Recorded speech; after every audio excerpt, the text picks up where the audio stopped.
Bismillahirrahmanirrahim. Assalamualaikum warahmatullahi wabarakatuh. Perkenalkan, nama saya Dita Aprianti, NIM 921990107.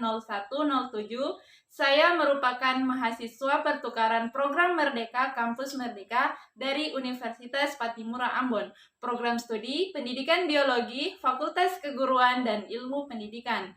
Nah, pada kesempatan kali ini saya akan menjelaskan mengenai sejarah daerah asal saya, yaitu Kesultanan Buton.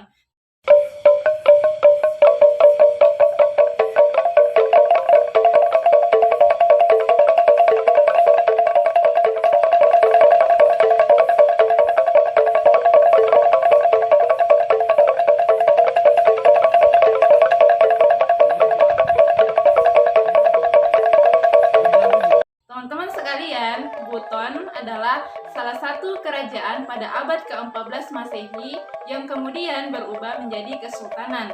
Nah, keberadaannya terletak di Provinsi Sulawesi Tenggara, tepatnya di Kota Bau-Bau. Wilayahnya meliputi Pulau Buton dan pulau-pulau di sekitar Sulawesi Tenggara. Tahukah teman-teman bahwa Kota Bau-Bau merupakan satu wilayah Buton yang sangat potensial saat itu karena berfungsi sebagai pelabuhan persinggahan para pedagang baik dari Cina, Arab, dan Eropa yang membawa rempah-rempah dari Maluku. Maka pantaslah bila saat itu Bau-Bau menjadi perhatian dunia.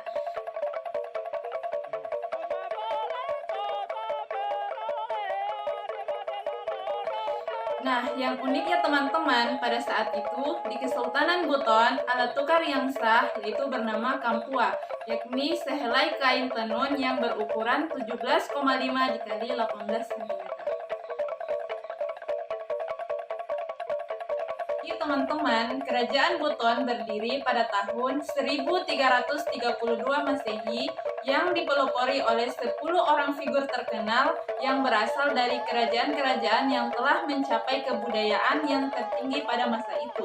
Yang pertama, Kekaisaran Cina, Mia Patamiana, Wakaka, Sriwijaya, Si Panjonga, Si Jaongkati, Putri Lasem, Rade Jatubun, Raden Sri Batara, Majapahit, Si Malui, dan Si Tamanuju. Yang paling menarik dari Buton yaitu pada tahun 1332 Masehi, Kesultanan Buton dipimpin oleh seorang perempuan bergelar Ratu Wakaka, dan kepemimpinan kedua pun masih dipimpin oleh seorang perempuan yaitu Ratu Bulawambona. Kemudian berturut-turut Kerajaan Buton dipimpin oleh 5 orang raja hingga tahun 1451. Selanjutnya, pada tahun yang sama, Kerajaan Buton berubah menjadi kesultanan yang dipimpin oleh Sultan Murhum Kaimuddin sebagai sultan pertama dan mengumumkan agama Islam sebagai agama kerajaan yang dianut oleh seluruh rakyat Buton. Sejak menjadi kesultanan, Sultan-Sultan Buton bergelar Kaimuddin yang diberikan oleh Syarif Makkah dan berstatus Khalifatul Khamis yang diberikan legitimasi oleh Sultan Turki selaku Khalifah Islam yang mewakili dunia. Saat ini, kerajaan dan Kesultanan Buton telah mencapai 7 abad. Kesultanan Buton memiliki peninggalan monumen sejarah. Salah satunya adalah benteng buatan pribumi yang termasuk dalam benteng terluas di dunia, yakni Benteng Wolio, sehingga Buton dikenal sebagai negeri 1000 benteng. Wolio sendiri mempunyai panjang sekitar 2,7 km yang mengelilingi pusat pemerintahan Buton. Dibangun pada tahun 1634 oleh Sultan ke-6 yaitu Sultan Ghafur Al-Badud atau Labuke yang menyelesaikan seluruh konstruksi benteng ini dengan 12 pintu gerbang, dan salah satunya adalah pintu gerbang Lawanakape Bumi yang pernah dilewati oleh Arupalaka dalam persembunyiannya di Buton. Di sisi lain, peninggalan Buton yang berarti adalah sistem pemerintahan Islam demokratis tertua di dunia setelah Khulafaur Rasyidin atau 4 sahabat utama Nabi. Nah, struktur kekuasaan kesultanan ditopang oleh 2 golongan bangsawan yaitu golongan kaum dan walaka. Wewenang pemilihan dan pengangkatan sultan berada di tangan golongan walaka. Namun, yang menjadi sultan harus dari golongan kaum. Fungsi golongan walaka antara lain mendidik dan mengamati perilaku para calon raja atau calon sultan. Sebenarnya sultan itu berasal dari golongan kaum atau bangsawan yang paling tinggi, dan biasanya pada waktu kecil mereka harus hidup dengan kelompok walaka yang lebih rendah dari mereka. Nah, kelompok walaka mengajarkan kepada mereka yang kira-kira akan dicalonkan menjadi sultan mengenai adat istiadat kesultanan dan bagaimana cara memerintah yang baik. Selain itu, Kesultanan Buton memiliki peraturan hukum yang diterapkan tanpa diskriminasi, artinya berlaku sama bagi rakyat biasa hingga sultan. Sebagai buktinya, dari 37 orang sultan yang pernah berkuasa di Buton, 12 diantaranya diganjar hukuman karena melanggar sumpah jabatan. Nah, hal tersebut merupakan peninggalan zaman keemasan Kesultanan Buton.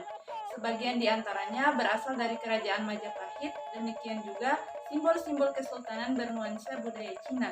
Salah satunya adalah batu Popaua yang terdapat dalam kompleks keraton di depan Masjid Kesultanan Buton yang menjadi tempat pelantikan 6 orang raja dan 37 sultan Buton.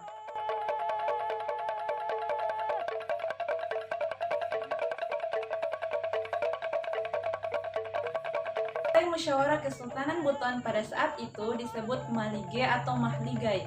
Malige atau Mahligai adalah istana negara kediaman sultan sebagai Mokenina, Kapuli atau pemegang kekuasaan tertinggi.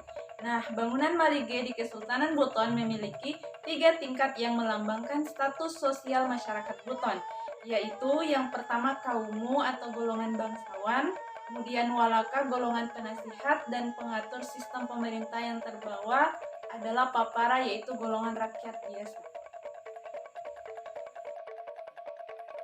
Selain itu, terdapat juga Masjid Agung Kesultanan Buton yang dibangun pada abad ke-18 pada masa pemerintahan Mangkariari yang bergelar Sultan Sakiuddin Darul Alam. Masjid yang berukuran sekitar 20 x 21 meter ini merupakan hasil renovasi dari masjid pertama yang dibangun pada tahun 1542. Jadi teman-teman, di Buton itu sangat terkenal dengan falsafah hidupnya. Cukup banyak falsafah hidup orang Buton yang syarat akan makna. Di antaranya adalah 4 aturan dalam hidup bernegara dan berbangsa atau yang dikenal dengan falsafah negara. Dan orang-orang Buton sangat memegang teguh 4 aturan tersebut, yaitu yang pertama, Inda Inda Mu'arata Sumanomo Karo yang artinya korbankan harta demi keselamatan diri. Kemudian Inda Inda Mukaro Sumanomo Lipu yang artinya korbankan diri demi keselamatan negeri. Kemudian Inda Inda Molipu Sumanomo Sarah yang artinya korbankan negeri yang penting pemerintah. Dan yang terakhir adalah Inda Inda Musara Sumanomo Agama yang artinya biarlah pemerintah hancur yang penting agama. Selain falsafah negara, orang Buton juga mempunyai falsafah hidup, yakni Pumai Mayaka yang artinya sesama manusia harus tenggang rasa, kemudian Puma Nasiaka yang artinya manusia harus saling menyayangi, kemudian Poamka Angkataka yang artinya harus saling menghargai, dan yang terakhir yaitu Popia Piara yang artinya tiap manusia harus saling memelihara. Demikianlah sejarah singkat daerah asal saya. Terima kasih atas perhatiannya. Wassalamualaikum warahmatullahi wabarakatuh.